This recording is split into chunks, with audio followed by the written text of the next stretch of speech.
Muito bem. Gente, demorou, mas chegou, viu? Chegamos ao final da nossa série.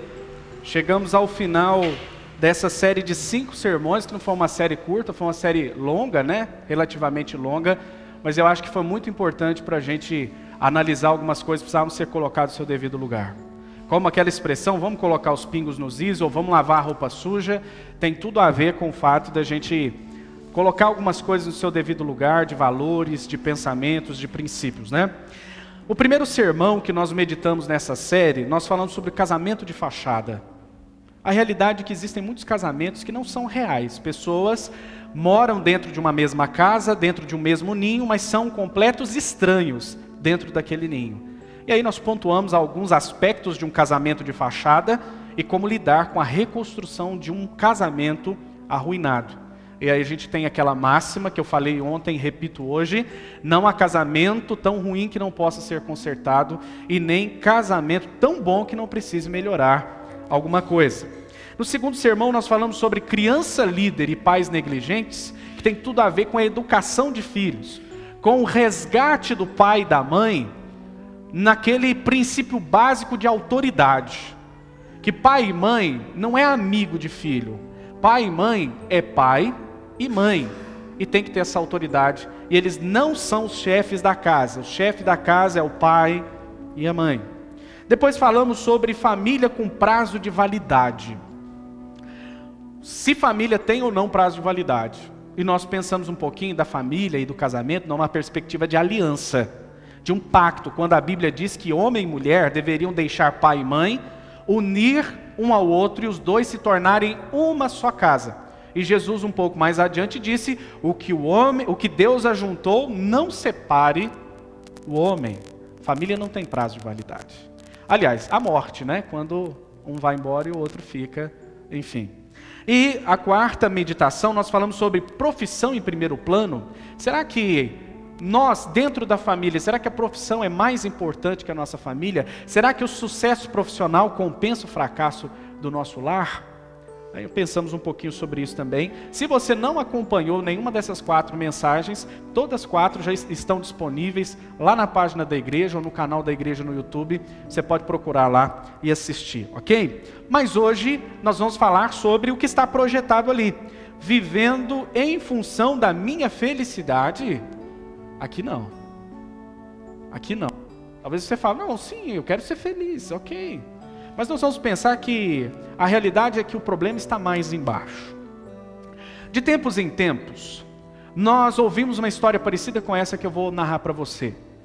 Um homem, sujeito ali dos seus 40 anos, respeitado na sociedade, bom trabalhador, honesto, cumpridor de todos os seus compromissos, um excelente pai, um marido exemplar, um sujeito até mesmo envolvido nas causas humanitárias e na igreja, homem de fé. Só que um belo dia, do nada, uma coisa estranha acontece, e esse sujeito chuta o pau da barraca, e aquele casal 20 lindo, você descobre que está divorciando. Esse homem que até aquele momento era um homem tão exemplar, agora não quer saber do trabalho, não cumpre mais suas obrigações, vive de bar em bar, à procura de aventuras amorosas, ou seja, a vida dele mudou por completo.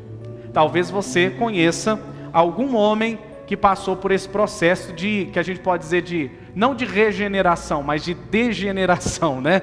Ele deformou, ele degenerou. Talvez o primeiro julgamento nosso mais fácil de ser feito é o seguinte: pervertido, ou mascarado. Até agora, até os 40 anos, parecia ser muito bonzinho, mas era um mascarado, não era verdade isso, é um pervertido desde sempre. É fácil julgar, é fácil olhar de fora e emitir o tão famoso e inimigo de Jesus pré-julgamento, porque Jesus foi o cara que mais falou contra essa ideia de pré-julgar ou julgar pela aparência.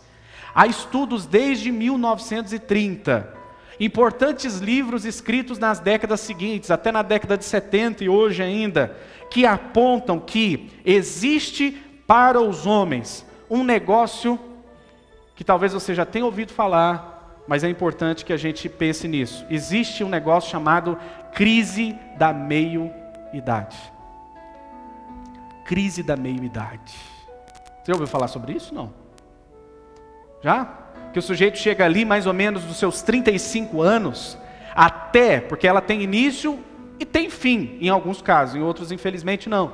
Mas de 35 a 45 anos o homem entra numa crise chamada de crise da meia-idade. E essa crise é um processo biológico, está no organismo, é um processo psicológico, envolve o sujeito emocionalmente e também é um efeito social, que traz o que na vida desse sujeito? Um negócio, uma palavrinha triste chamada decadência. O cara chega ali mais ou menos seus 35, 45 anos, ele sofre mudanças biológicas, ele sofre mudanças psicológicas, ele sofre mudanças sociais que fazem com que ele entre na decadência. Quer alguns fatores disso? Por exemplo, o vigor físico diminui. Ele já não é tão forte quanto antes, ele já não consegue correr e praticar esportes como antes. O peso aumenta, não é? A pele começa a ficar flácida, as rugas começam a aparecer, os cabelos começam a embranquecer, em alguns casos a desaparecer, né? Mas, não, eu olhei para o Aguinaldo, não sei por qual motivo, foi achar a câmera, né? O que mais? A sociedade, olha, isso é triste, gente. A sociedade o despreza. Como assim despreza? Você já viu que geralmente concurso público, para algumas funções, está escrito lá, idade de tal até 35 anos. Ou seja, eu quero admitir, eu quero contratar, eu quero um funcionário, mas no máximo até 35 anos. Passou disso, já está em decadência. Os filhos o julgam ultrapassado, porque afinal de contas, de fato é uma geração anterior. E os filhos, não, pai, isso aí no seu tempo era assim, no meu tempo agora é diferente, o senhor está ultrapassado. E mais, nessa idade, é o ápice das pressões. Porque a gente passou nós fomos crianças, né, pela infância, não tinha responsabilidade nenhuma. Fomos para a adolescência, aí a gente começa a já ter algumas tarefas mais sérias. Chega na juventude, aí o mercado de trabalho já começa a forçar um pouco mais, os estudos um pouco mais. A vida adulta traz todas as suas responsabilidades, aí vem o casamento, o relacionamento sério, podem vir até os filhos. Mas quando chega na faixa dos 40 anos, é o ápice da pressão. Sabe por que é o ápice da pressão? Porque aquele sujeito que até então tinha aquele vigor físico, agora ele tem que competir no mercado de trabalho com rapazinhos de 20 e poucos anos. Com seus 40 anos, ele tem que produzir mais do que os outros para ele não perder a vaga de trabalho. Porque se ele ficar desempregado, é muito mais difícil com 40, 45 anos arrumar emprego. Então ele se vê naquela, eu tenho que ser melhor do que todos. Pressão dentro da família, porque agora tem esposa, filhos jovens e talvez já até é vô. Pode ser o caso até de ser vô. E ele tem que dar atenção, tempo para essa família. Antes, quando era solteiro, era tudo mais fácil. Era só ele. Agora ele tem que cuidar de toda uma família. E fora que é mais caro, a pressão financeira, sustentar filhos na faculdade, sustentar a esposa que já não está com a saúde perfeita, porque aí já demanda alguns cuidados especiais, a própria saúde dele, a coisa já não funciona como antes, não é tão simples assim como antes. O que acontece com esse sujeito? Ele entra numa crise, a crise da meia-idade. E ele começa a criar dentro dele uma autoimagem negativa. Ele começa a olhar no espelho e falar, eu sou um fracasso. Olha, eu sou infeliz, minha vida é frustrada. E ele pode cair na solidão, na depressão e nessa sensação de que a vida dele não está valendo a pena. E aí, qual que é o resultado disso?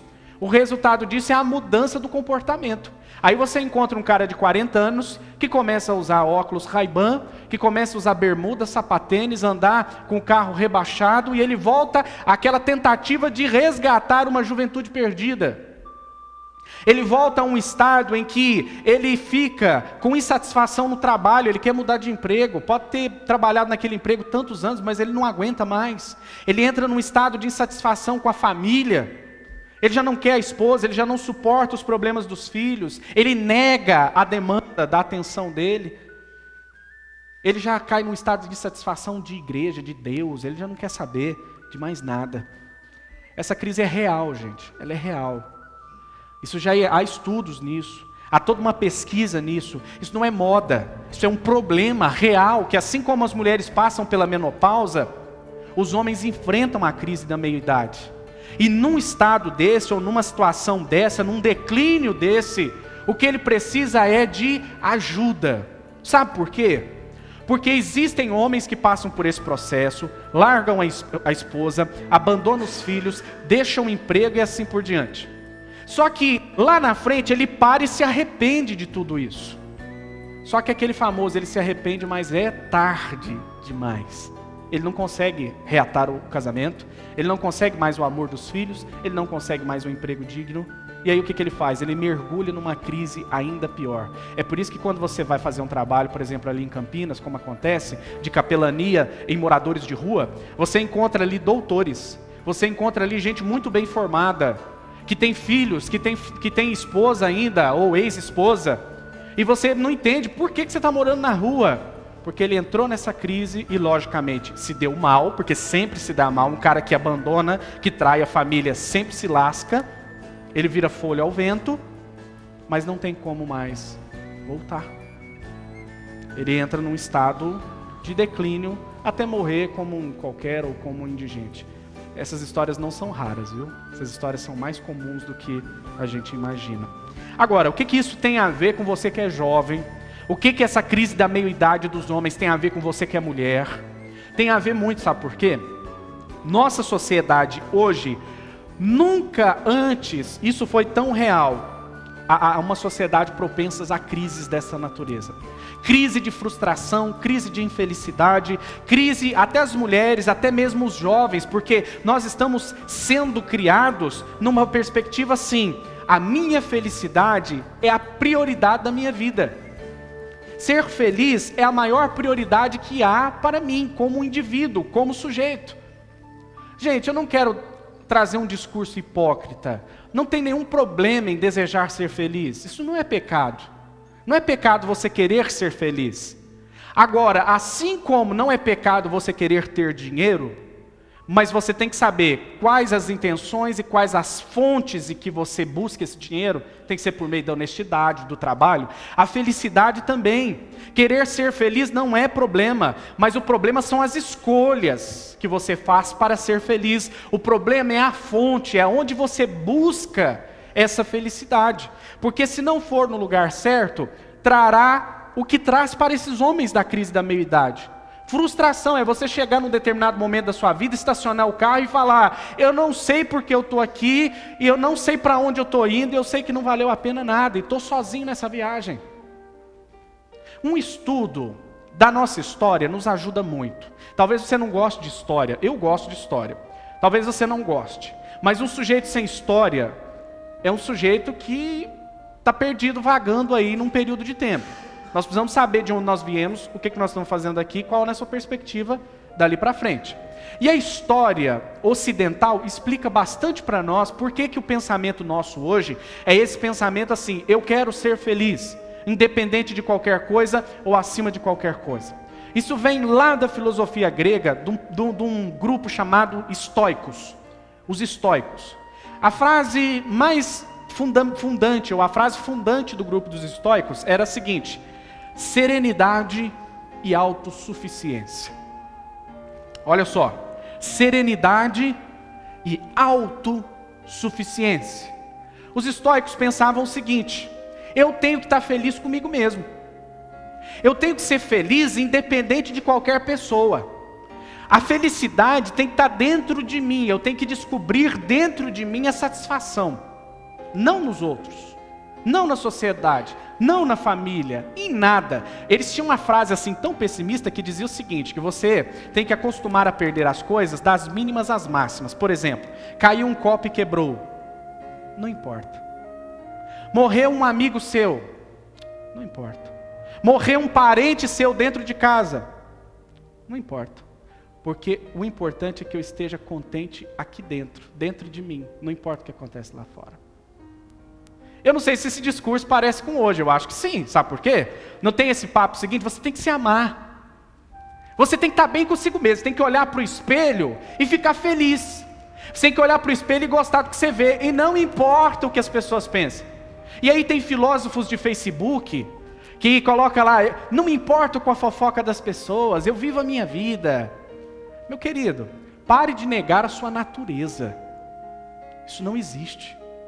Isso não existe.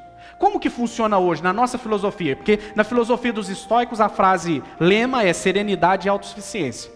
Hoje mudou um pouco, mas o fundo é o mesmo, a base é a mesma. Por exemplo, um importante filósofo do nosso tempo chamado Luan Santana, ele diz assim: e que se dane o mundo, e que se dane tudo. Eu largo tudo para poder te ver. Se eu não te vejo, aumenta o meu desejo, meu mundo fica cinza longe de você. Quantas vezes eu falei eu aqui nessa frase, nesse trechinho? A frase primeira é eu inteiro, né? E que se dane o mundo e que se dane tudo. Ou seja, não importa com ninguém. E mais, agora vamos contar aqui. Eu largo tudo. Se eu não te vejo, aumento meu desejo, meu mundo, meu eu e eu de novo. E desde que eu satisfaça os meus desejos, não tem problema. Talvez você ache isso aqui romântico. Mas não tem nada de romantismo nisso, sabe por quê? O que esse cara está dizendo é o seguinte: eu quero você para satisfazer o meu apetite. No fim das contas, eu estou servindo a mim mesmo. No fim das contas, eu estou querendo matar a minha fome e você é a comida. Então eu te uso como objeto para que eu seja feliz. Isso é tão real, gente. Isso é tão real que isso acontece até dentro das igrejas. Faça uma análise. O Ministério de Louvor da nossa igreja, partindo deles, e eu achei isso super bacana, eles estão reestruturando o repertório da igreja. E nós estamos analisando as letras das músicas. Como é que funciona? Porque louvor significa elogiar a Deus pelo que Ele é e pelo que Ele faz. Então, ou seja, as músicas que nós devemos cantar tem que ter quem como alvo ou quem como sujeito? Deus. Deus, estou aqui para te louvar pelo que tu és, pelo que tu fazes. Enfim, isso é louvor. Mas quais são as canções hoje? A minha vitória hoje vai ter sabor de mel. Minha vitória. Até mesmo aquele outro que parece ser muito comunitário, mas não é, e a gente canta ele de vez em quando. Quero que valorize o que você tem. Você é um ser, você é alguém tão importante para Deus. Aí Deus fica lá no terceiro plano. Mas o importante é que eu não estou louvando a Deus com essa música, eu estou falando para você. Deus não está sendo o alvo desse louvor. Mas, quer ver isso mais? Pessoas que vêm para a igreja como espectadores. Sabe, igualzinho você assiste um programa do Silvio Santos, você ouve uma palestra motivacional, ou qualquer coisa do tipo, a pessoa vem à igreja, senta e vem se servir, por exemplo, como num restaurante. Ela pega o prato, ouve tudo que está falando, ou seja, ele passa lá na pista, e ele fala, feijoada eu quero, arroz eu quero, couve eu quero, isso eu quero. Não, isso aqui eu não quero, isso aqui para mim não serve. E aí ele senta, se serve, satisfeito, ele vai, paga a conta ou dá o dízimo e vai embora para casa e tá bom. E aí ele passa a semana, contente da vida, achando que é um cristão, achando que está fazendo certo, é isso mesmo que Jesus chamou a gente para fazer. E pior, não se dispõe a servir em nada. Ou quando serve, reclama de estar servindo. Ou reclama porque não bateu palmo o suficiente para aquilo que fez. Isso é uma cultura egoísta. Isso é uma cultura onde Deus sabe o que Ele é no máximo para nós? Um garçom. Que você senta aqui e fala, garçom, desce picanha para mim. Aí você come e tal. E Ele está aqui servindo. Senhor, derrame as tuas bênçãos sobre mim, Senhor. Derrame a tua chuva. E eu? E eu que já fui agraciado, alcançado por Jesus, o que eu ofereço para Deus? Eu quero dar um retrato da sociedade, a ideia aqui. Por que disso que eu estou falando? Por que da ideia de crise da meia-idade dos homens, que eles se sentem frustrados e infelizes? A crise do nosso tempo, que nós estamos em busca de uma felicidade, mas parece que essa felicidade não vem nunca, parece que essa satisfação não aparece de jeito nenhum, e por mais que a gente viva, o importante é estar bem, olhar no espelho, gostar do que vê, mas mesmo assim lá dentro tem um vazio enorme e não funciona. Por que disso? Porque a filosofia do nosso tempo, aliada às nossas crises existenciais, tem nos oferecido um lema: vive em função da sua felicidade. A nossa filosofia, aliada às crises que a gente vive, ou seja, eu estou doente, eu quero tomar um remédio. A gente acha que o remédio é viver em busca da felicidade, autoajuda. E que se dane a família, e que se dane o casamento, e que se dane os filhos, e é aí que eu quero entrar. Família, vamos pôr o pingo nos is. Você homem, você mulher, você filho, para ser feliz, você tem que pensar numa felicidade coletiva. Você tem que pensar na sua família.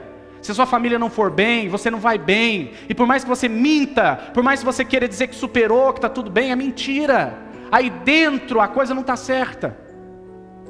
Aí dentro a coisa não está funcionando. A proposta de felicidade da Bíblia, ela não é solitária, ela é comunitária. Quer que eu te mostre isso por A mais B? Vamos ver o que a Bíblia tem a dizer nesse sentido. Eu vou citar esse texto, mas nós vamos estudar mesmo um outro próximo que eu vou mostrar. Salmo 133, para o salmista, para os poetas hebraicos, onde estava a felicidade? Como é bom e agradável viverem unidos os irmãos. Ali ordena o Senhor a sua bênção e a vida para sempre. Vamos ler junto comigo, todo mundo junto? Vamos lá? Como é bom e agradável viverem unidos os irmãos. Ali ordena o Senhor a sua bênção e a vida para sempre. Meu querido, onde sobrou dizer o seguinte: como é bom e agradável viver sozinho. Como é bom e agradável não ter filhos, como se filhos fosse praga, como se filho fosse coisa ruim. Como é bom e agradável não se casar, viver sozinho em casa e poder assistir o que eu quero, não. Como é bom mesmo, é viver em unidade. Porque quando nós estamos unidos em família, em amigos, em igreja, é ali que Deus opera. Deus é Deus de comunidade. Deus não é Deus de indivíduos. Deus é Deus de pessoas. E pessoas dependem de pessoas para viver. Ninguém pode viver sozinho ou solitário. Mas o texto que eu quero pensar com você agora rapidinho é Filipenses capítulo 4, do versículo 10 até o versículo 13. Palavras do apóstolo Paulo que vão dar para nós dois pensamentos que eu quero que você leve hoje para casa. Filipenses 4, 10 a 13 diz assim: Alegrei-me sobremaneira no Senhor, porque agora, uma vez mais, renovastes a meu favor o vosso cuidado, o qual também já tinhais antes, mas vos faltava oportunidade. Digo isso não por causa da pobreza, porque aprendi a viver contente em toda e qualquer situação, tanto sei estar humilhado, como também ser honrado. De tudo e em todas as circunstâncias já tenho experiência, tanto de fartura como de fome, assim de abundância como de escassez. Tudo posso naquele que me fortalece. Esse finalzinho você conhece, né? Está pregado em um monte de carro. Tudo posso naquele que me fortalece. O cara está fazendo tudo errado e ele acha tudo posso naquele que me fortalece. Ele acha que Deus, colocando o versículo lá no para-brisa, Deus vai ajudar ele quando ele bebe e pega o volante. Deus vai ajudar ele quando ele faz as cagadas, né? Tudo posso. Parece um mantra, parece alguma coisinha ali, um objeto sagrado que vai resolver os problemas da vida dele, como se Deus agisse magicamente assim, né? Mas enfim, vamos vir para o texto aqui. Desde a conversão de Paulo, muita coisa mudou na vida dele. Por quê? Paulo era um fariseu. Fariseu naquela sociedade era o cara mais respeitado. Era provavelmente um cara de posses, um cara com cultura alta, muita cultura. Um cara que todo mundo, quando passasse assim, as pessoas reverenciavam, sujeito respeitável. Mas ele se converteu ao Evangelho. E imediatamente, quando ele se converteu ao Evangelho, ele perdeu tudo aquilo que ele tinha. O prestígio nas sinagogas ele perdeu. Alguns dizem, a Bíblia não fala, mas alguns afirmam isso, alguns livros históricos, de que o apóstolo Paulo provavelmente perdeu a esposa. Que ele era casado e que por causa de ter se tornado um cristão, a esposa o abandonou. Mas perdeu completamente o seu prestígio social, perdeu seus bens, perdeu tudo. Ele virou um missionário itinerante, fazedor de tendas para se autossustentar. Ele fazia tendas, vendia para pagar os seus custos. Aí você para e pensa, caramba, esse cara arruinou a vida dele. Como é que esse cara lidou, né? A vida dele era o bambambam, era o mais rico da cidade, o cara respeitado na cidade, e de repente ele se converte e perde tudo. Ele deve ter entrado em depressão, só pode. O cara não está bem, ele entrou na crise da meia-idade, certamente. Mas a palavra de Paulo foi a seguinte: todas essas coisas ficaram para trás, eu considero como lixo, como refúgio.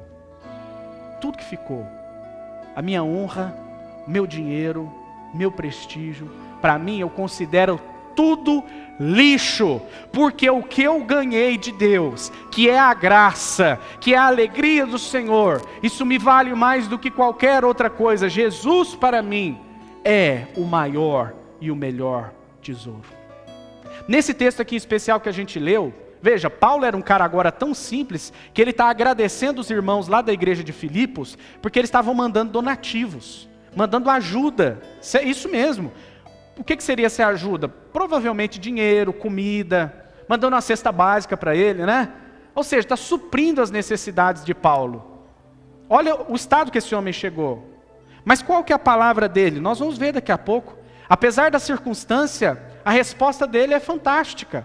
E mais, eu quero te dar um outro dado.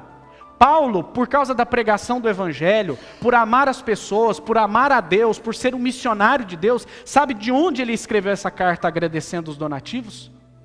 Da cadeia. Ele estava preso porque estava pregando o Evangelho. Mas será que Paulo então estava muito triste? Será que Paulo estava magoado? Não. Nós vamos aprender com Paulo o que é felicidade para os que são de Deus. Que não depende de absolutamente nada do que eu tenho, que não depende absolutamente de nada circunstancial. Nós vamos ver o que é felicidade para os que são de Deus. Em primeiro lugar, nós vamos ver que a felicidade para os que são de Deus é um dom de Deus. O que é dom? A palavra dom, o significado dela é presente. Presente.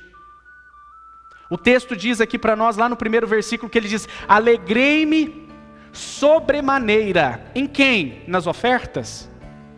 Não, no Senhor. No Senhor.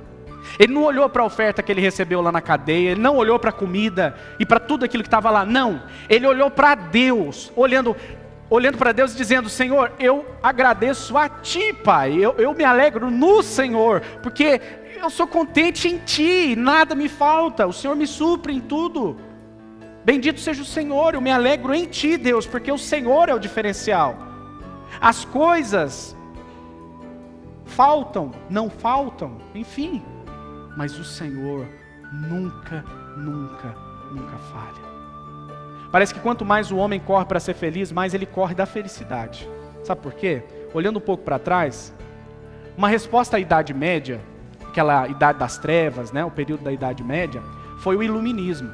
E o Iluminismo foi um movimento em que os seres humanos entenderam o seguinte: vamos desenvolver ciência, vamos descobrir remédios para curar as doenças, vamos descobrir formas de produzir mais alimento, vamos procurar formas de armar os exércitos para colocar então a paz mundial, vamos fazer com que tudo dê certo e nós vamos nos tornar um céu aqui na terra. Essa era a filosofia do Iluminismo.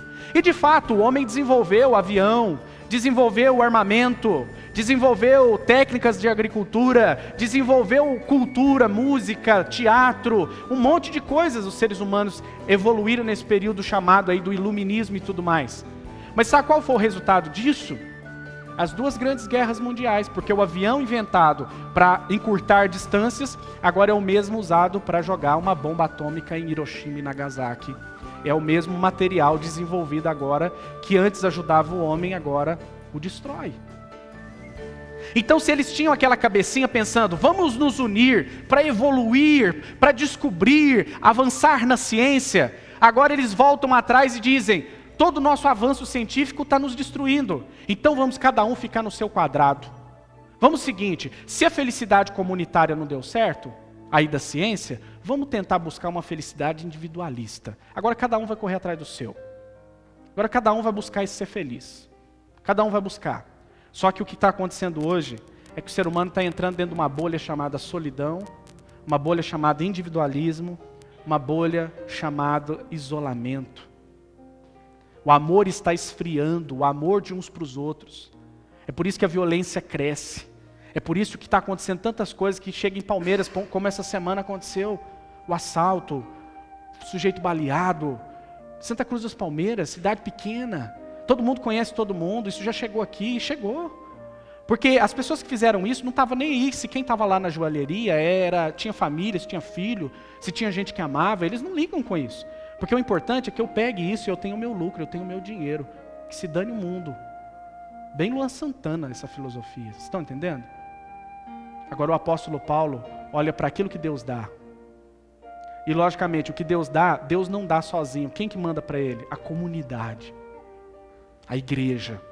A igreja manda o donativo, ou seja, através da comunidade, Deus supre a necessidade do apóstolo Paulo. E Paulo, quando olha para o que a comunidade fez, o que foi doado, ele olha para Deus e diz: Senhor, eu me alegro em Ti, porque o Senhor está por detrás de todas essas coisas.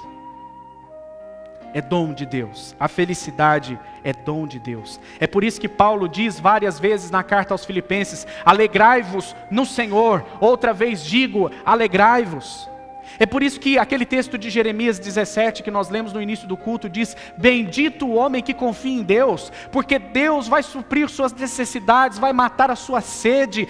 E suprir necessidade, gente, é essa necessidade desse buraco aqui dentro do peito, desse vazio existencial. A Bíblia diz que bendito o homem que entende isso, sabe por quê? Porque ele vai ter a sua necessidade existencial suprida. Deus é a solução, como foi para Davi.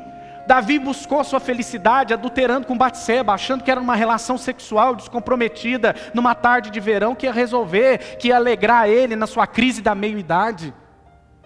Mas o que ele trouxe para si foi pecado, que só depois confessando a Deus e dizendo: Senhor, restitui-me a alegria que vem do Senhor, a alegria da salvação. Deus, eu preciso disso, porque eu não consegui encontrar em outro lugar.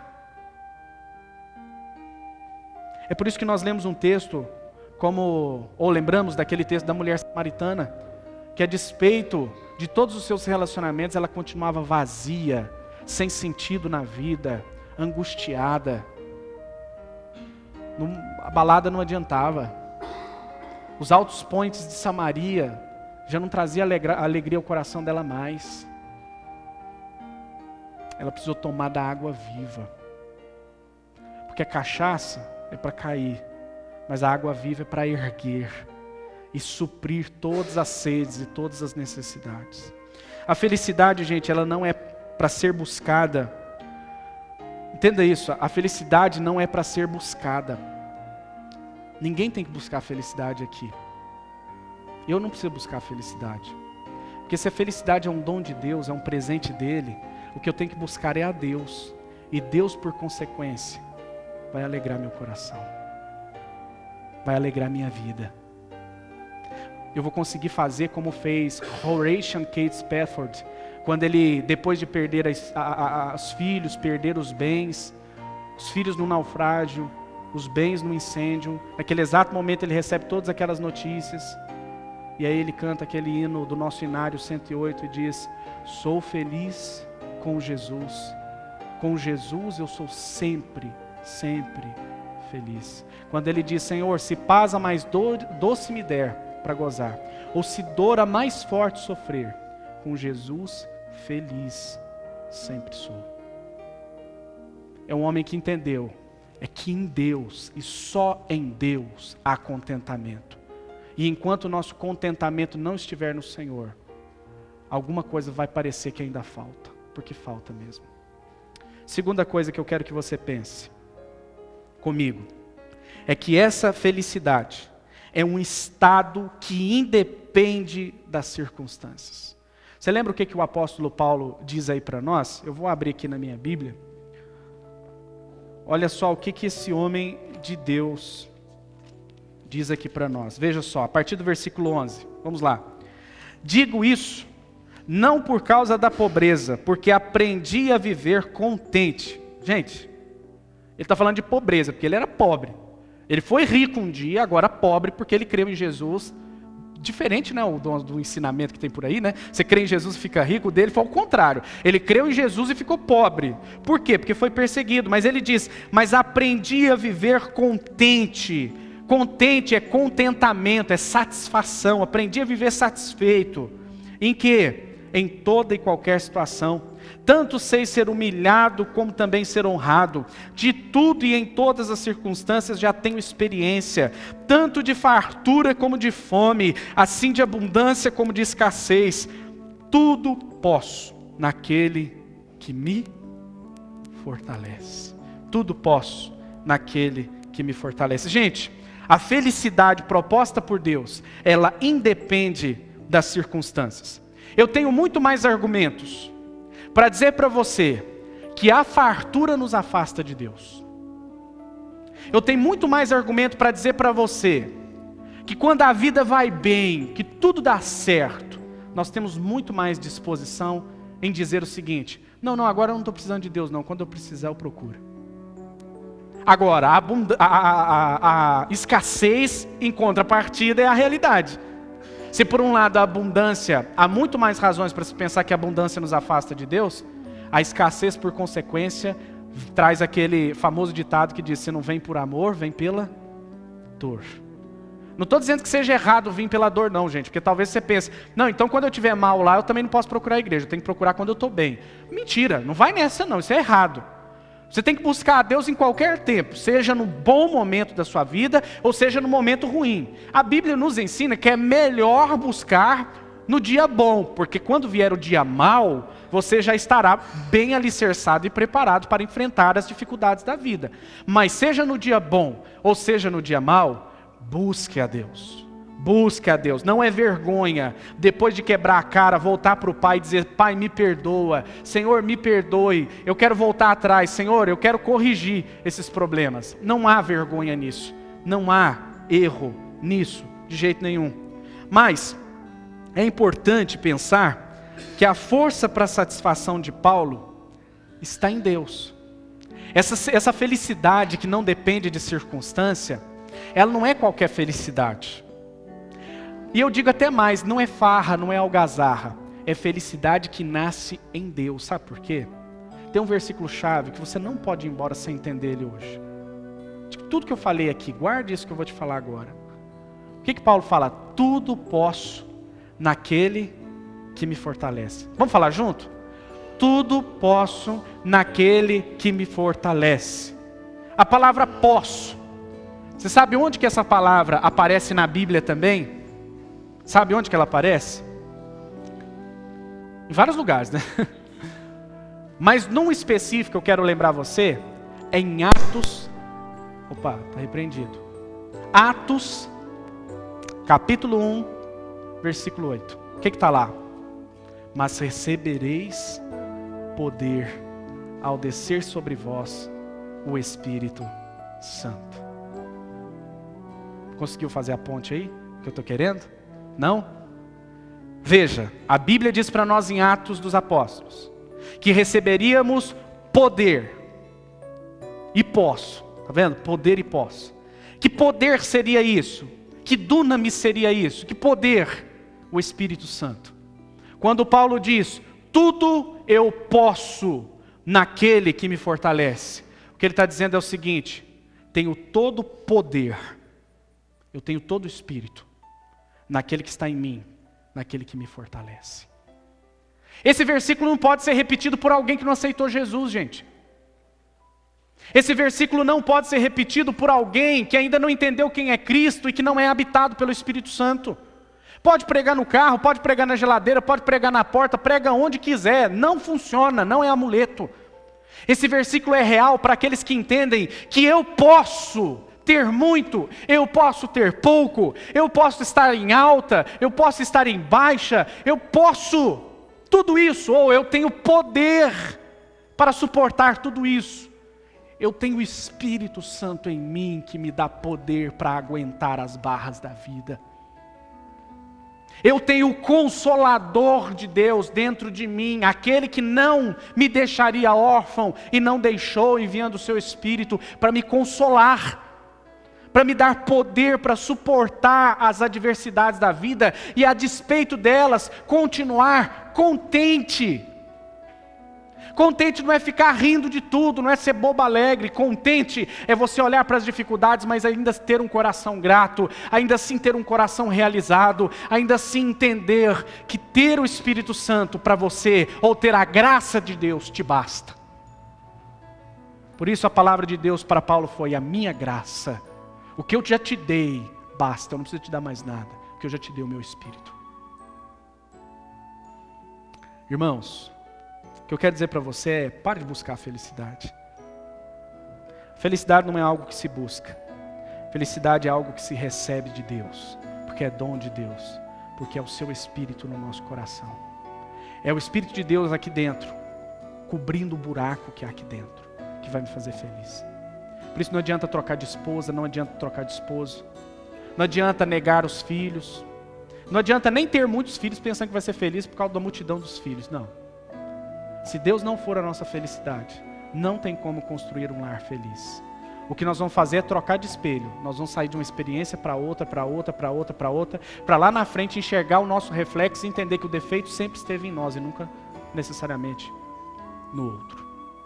Irmãos, para refletirmos e praticarmos, eu quero deixar esses 3 pensamentos aqui para você levar para casa. O primeiro deles, a felicidade não é individualista. Segundo a Bíblia, não existe felicidade para indivíduos. Segundo a Bíblia, existe felicidade para um povo. O povo do Espírito, o povo de Deus. Segunda lição que eu quero que você reflita e pratique, é que a felicidade não está em nós. Não adianta olhar no espelho e falar, nossa, hoje eu estou lindo, né? E achar que isso vai te dar autoestima suficiente para você ficar legal o dia inteiro. Mentira. É só acontecer uma primeira coisinha ali, um primeiro negócio que tira a sua paciência e já estragou tudo. Será que a felicidade que Deus propõe é tão fraca assim, tão de cristal assim? Não. A felicidade de Deus, ela fica independente da circunstância. Como diz a segunda, a felicidade é a prova de circunstâncias. É a prova de bala. A felicidade de Deus, que Deus dá para nós, ela é a prova de circunstâncias.